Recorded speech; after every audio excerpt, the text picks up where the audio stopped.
Почти 3 столетия назад, в последние годы царствования Петра I, Сенат, ведавший сибирским приказом, учредил 26 ноября 1724 года в Сибири ежемесячную почту до Тобольска.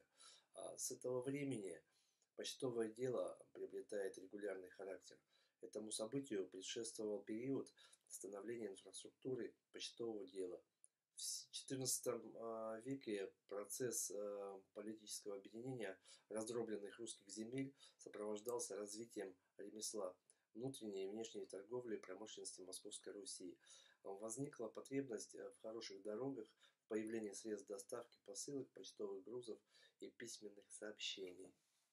Это выдержка из исторической справки. Столбовая дорога Кругобайкальского почтового тракта, которую составлял Хопта Александр Викторович, кандидат исторических наук, главный хранитель фондов Музея истории ВСЖД. Добрый день, коллеги! Сегодня я расскажу вам о проекте, который способствует развитию территории через ее историю. В частности, это разработка новых туристических маршрутов, включая маркировку, навигацию, обеспечение безопасности, организацию выделенных зон отдыха, мобильных приложений, путеводителей по туристическим маршрутам со встроенными аудиогидами и промо-роликами.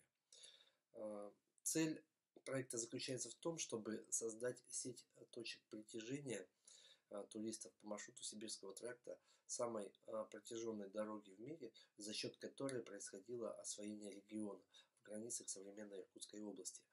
Их физическим воплощением станут унифицированные верстовые столбы, выполненные в характерном стиле дореволюционной России и расставленные в населенных пунктах вдоль федеральной автомобильной трассы Байкал, через которую проходит транзит туристов. У каждого из них установлен информационный стенд, рассказывающий об истории строительства и развития тракта, его роли в освоении Сибири, торговле с Китаем и международных отношениях на дальневосточном направлении в целом. Параллельно будет разработано приложение, интерактивная карта с координатами каждого столба и информацией о близлежащих объектах туристической инфраструктуры, отелях, кафе, ресторанах, сувенирных лавках, на АЗС. Такой подход, с одной стороны, соответствует задачам повышения интереса к региону и своего рода просвещения, а с другой способствует развитию местного бизнеса и локальных сообществ.